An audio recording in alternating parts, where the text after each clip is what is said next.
Power, Team Catch and Release. I'm back at Hams Hall. Apologies for the frame round me. I've not quite worked out his phone yet, but I thought it's quite a good useful feature to blog with. So I'm in the dugout swim. It's 10 AM. I'm planning on doing the night. I'm going work. I need to leave here about 12. So I just thought I'd come down and have a look. These don't look like there's hardly anyone on, so I'll probably set up. You're allowed to leave your kit unattended for 5 hours. Dave lets you go home and have a shower and that. But considering there's no one else on, or I've only seen one other angler so far, there's no cars in the top car park, so I'm sure he won't have a problem. I'll run it past him first anyway. But I think more so just to illustrate, I'm busy this weekend. I'm working late this week, which is 2 to 10:30, but I'm still managing to squeeze a night in, so even if you don't think you've got time, you can squeeze some in. Last week I was on early, so I was coming down just for 4 hours, 5 hours. The fish I had was on a full day session when I had a Monday off, but you never know. This is the steps. First peg that I blogged from. I've had 2 takes from here, both aborted. Been spending quite a lot of time on the opposite bank there. Don't know if you can see the unhooking mat and the orange bucket. That's the spit, that's where I've had the fish from. On the opposite bank there's a guy fishing the outlet, which sort of commands a bit of the water from the spit's peg, so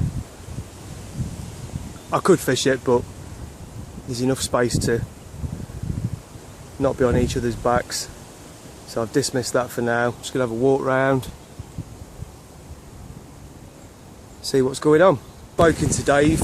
Apparently in the past lads have set up and then left it 2 days when they've said they're only going to be a couple more hours, so the 5-hour rule stands, unfortunately.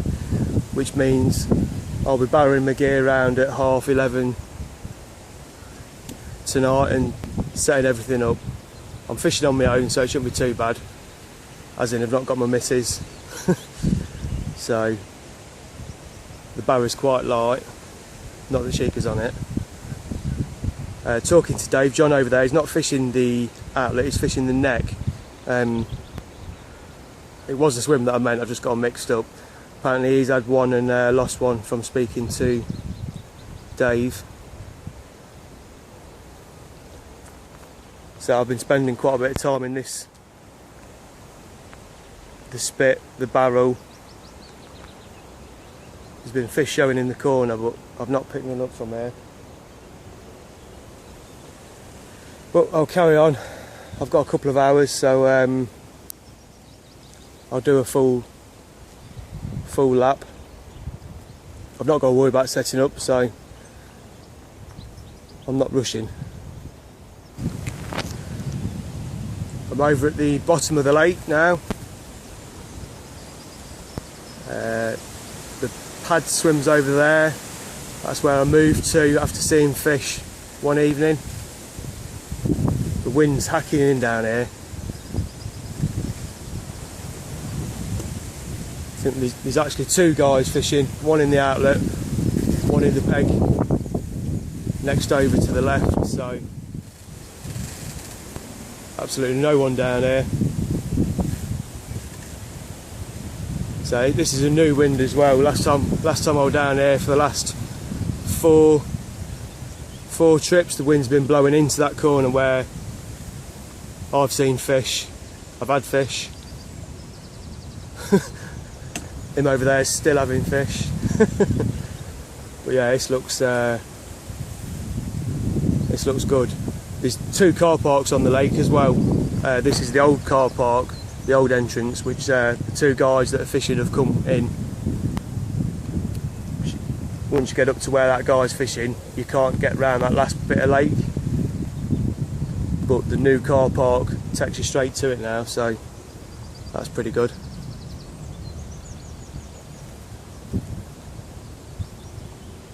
Yeah, really fancying this corner.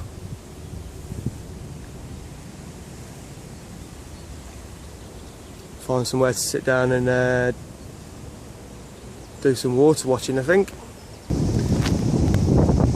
Apologies for the wind. Not quite sure what it sounds on camera, but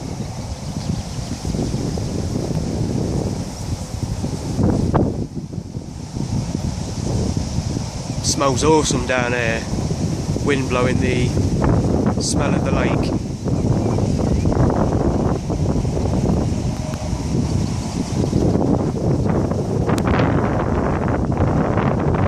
A couple of the 18 fish have been out, about 3 or 4 of them actually have been out this year now. 2 of them from that bank of reeds over there, a fish called the Box Common and a fish called the Rudder.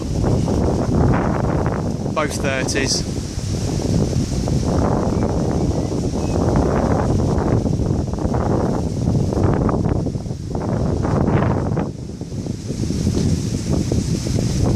Be nice to see one Bosch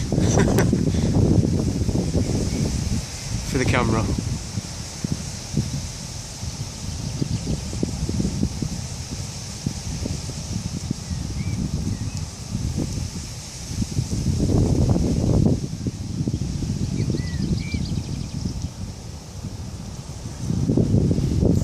Back in the pads, just off the corner now. It's a good swim, but casting's you're restricted.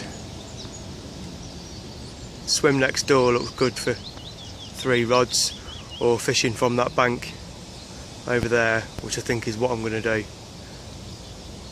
Still not seen any fish. If I do, that will change my mind.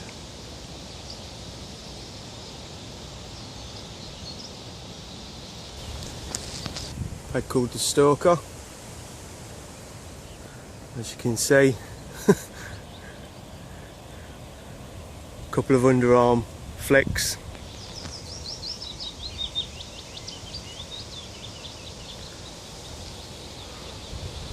Water looks mint.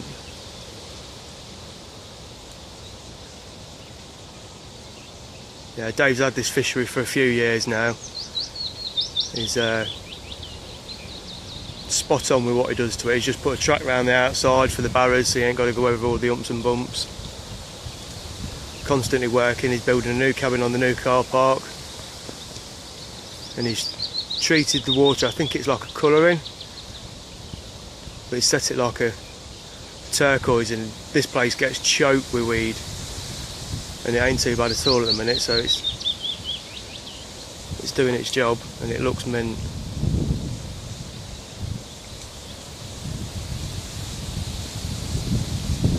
You've got to love this lake. Actually got a catwalk so you can fish from one of the islands. The island's got a peg on it, which is where I'm going now. So we've got the car park swim. This is the old car park. A few swims up there. There's 3 islands, 4 including this one. Rather that far end is where I started. So the pads is over there, that's where the wind's blowing in. So on my last visit, or the last time I was here with the missus, I think it was the last time I was down here, seen 3 or 4 fish just round here, so I fished from the Stalker peg. Hey up, one's just boshed. Didn't fall in, someone decided to phone me just as I was getting involved with that fish. So this is the island peg. So you get probably an underarm cast, got the island out there.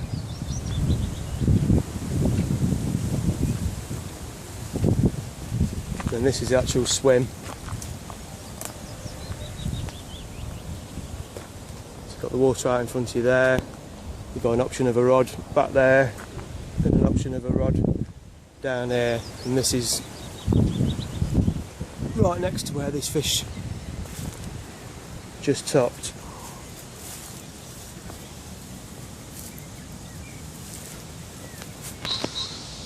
Can't sit down because the ground's covered in goose poo.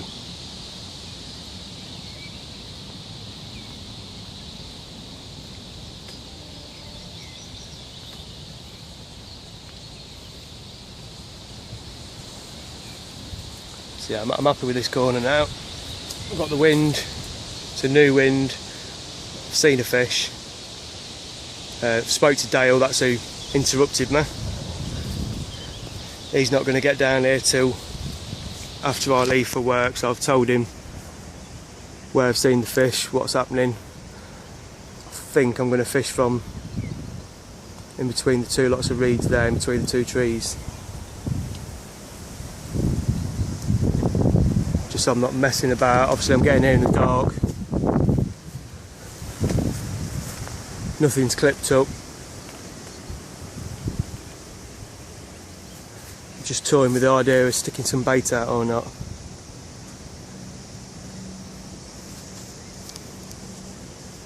People do generally fill the lake in when they fish, so there's every chance that they're on someone else's bait.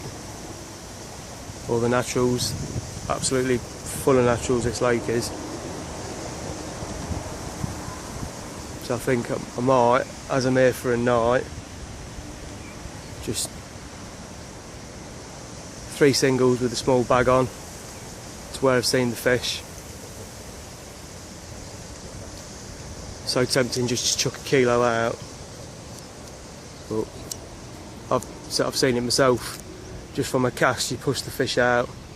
I've got 12 hours from leaving here till I get back, so raining a kilo of bait on the reds. I don't know whether they'll come back before I leave or not. From what I've seen so far, I think if you're going to sit on bait you need to be sat on it for 2 or 3 days. One of the lads that fishes, he's had the biggest mirror 3 times in less than 12 months, sitting on 5 and 10 kilo of bait for a week. But I've not got that luxury.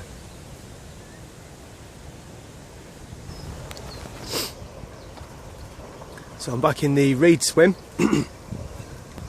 Asked a question on Twitter a couple of minutes ago whether to bait up or not. I've got 12 hours.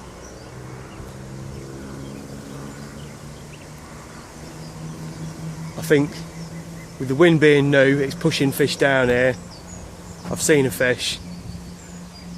I'm going to resist the temptation, even though Ethan's advised me to fill it in, so thanks for that.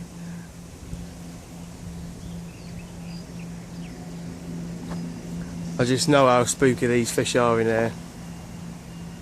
One thing I didn't mention, the other day I was down here, I was fishing one in the margin. I could see the rig. Well, I could see my bait, should I say. A small fish approached it, just swimming along, clocked it, turned on it, and then kicked its tail at the bait and watched out. Well, I say watched out, reacted. It looked like that's what it were doing. So I'm guessing that the bigger fish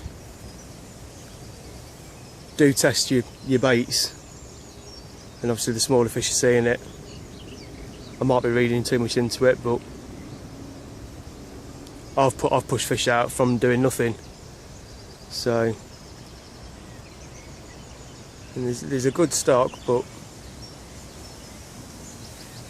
think I said before, there's lads that are on the 2nd season without a carp. So 3 smelly bags. I've still not decided where to fish from.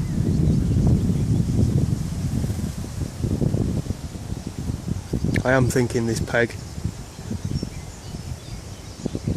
I've got the option of where I've seen the fish, there's quite a bit of water. I've got the island margin.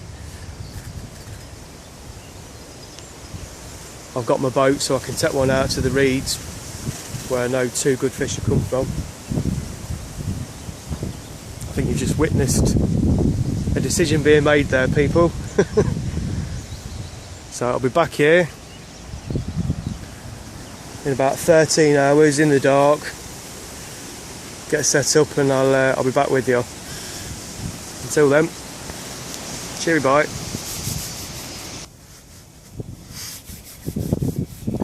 Okay, it's 1:10. I've been round and seen Dale. I come round here first, dropped all my stuff off, got the bivvy up, bed out, rods out ready. Went and seen Dale. He's actually had a run, but lost it. So I come back, just all three rods at about 15-20 yards, just 1, 2, 3, as wide as I can with the trees. Still fish showing, so fingers crossed. Next update, big fat fish.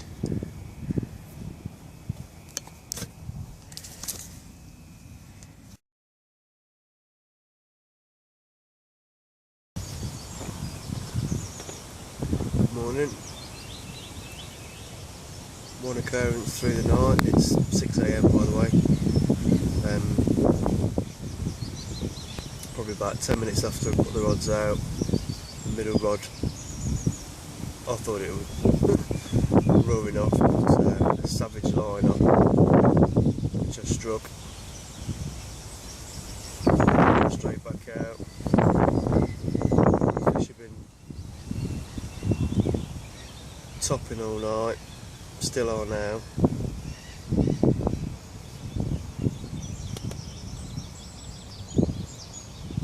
Probably got another 4 hours.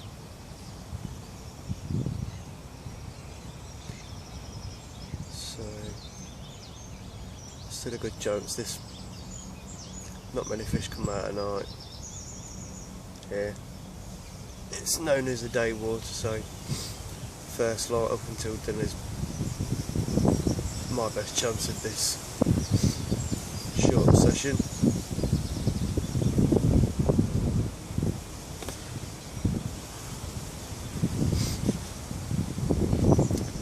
Get some breakfast on, I think. Well, it's 9 o'clock.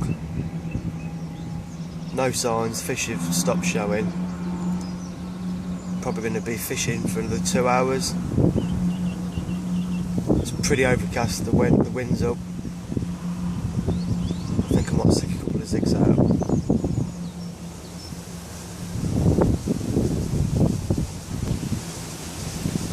Certainly one anyway. I've decided to go with the zigs. 2 hours left. Nothing to lose, so these are all 2-foot zigs.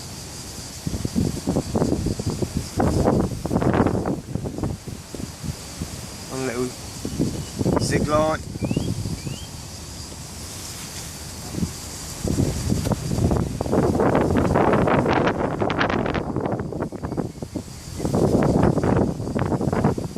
Chocolate pop up. And the Mulberry Florentine pop up. Right, so I've actually changed all 3 rods on to 2-foot zigs. 2 hours left, you never know. This is what was out last night, so it's a end trap, soft, strip back with a kicker, 2 bottom baits on a curve shaped hook. That rig's caught me more fish than any other rig. Just 2 out of the bag.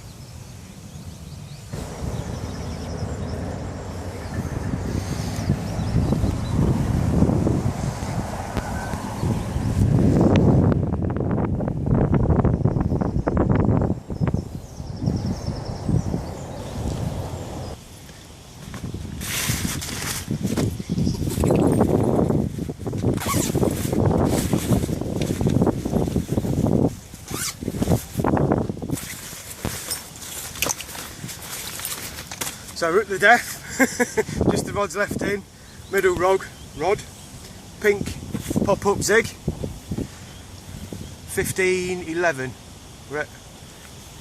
Yeah, 15-11. A very angry coming, come on. Nice, solid.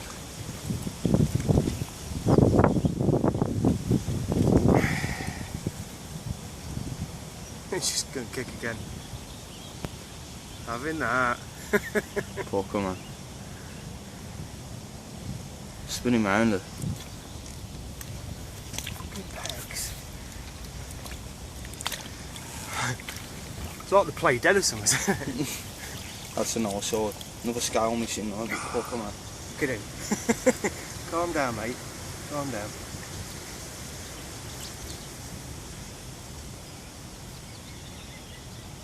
Long, lean and mean, common. Pucker Dawson. It's just curled up. Come on, relax.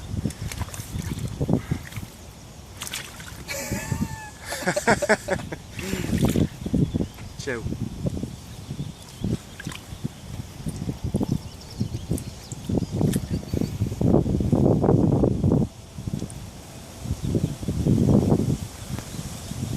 Pucker.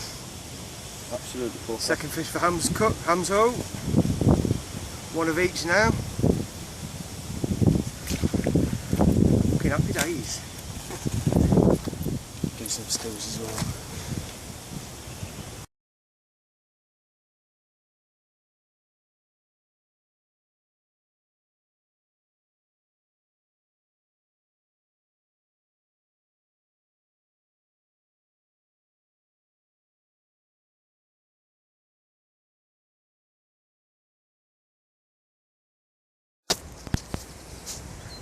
Jon. It's me, that is. Hey? That was my alarm, that was.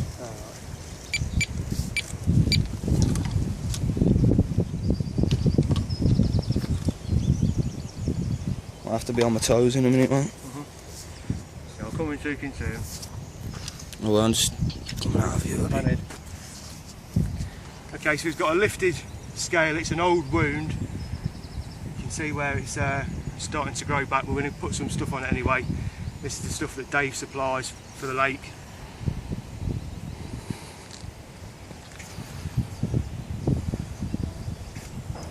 Okay, so just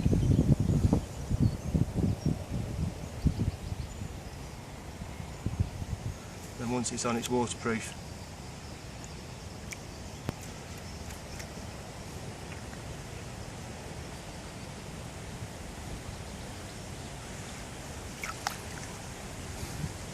I think he's got to flick the other side as well, look.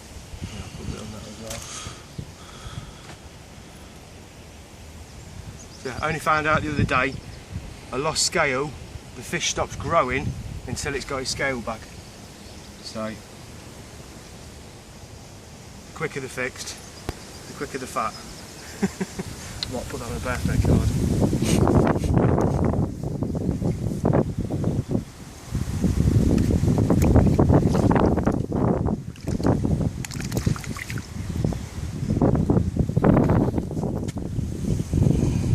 Fresh car coming back, that is, isn't it?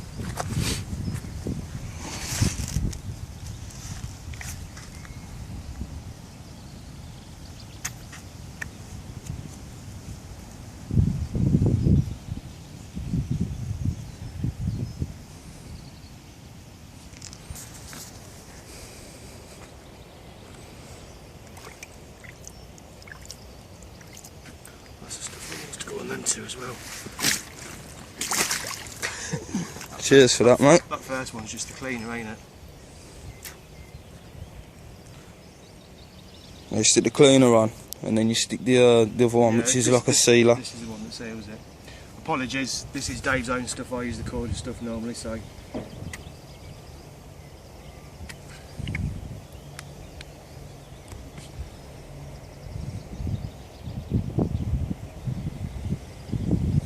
Check his mouth as well, look. Might as well. He's been Pristine. Might as well figure out going back. Check him next door. 40s.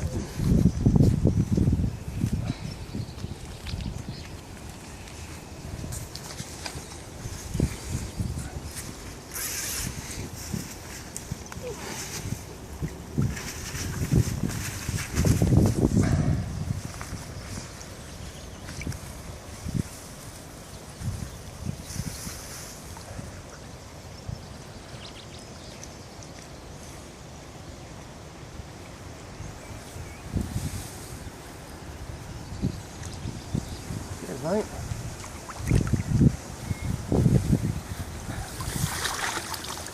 Off she goes into the lurky depths. Oh, I'm off work. Hello. Quick roundup then. Last couple of hours, the pressure's actually low, so zigs wouldn't necessarily be the first thing that you think of, but yeah, just a lesson I've learnt there. If it's not working, try something else, and you never know, and it's resulted in a fish. So happy days. Hope you've enjoyed watching this. Hope you maybe even learnt something from it. I know I have. So until next time,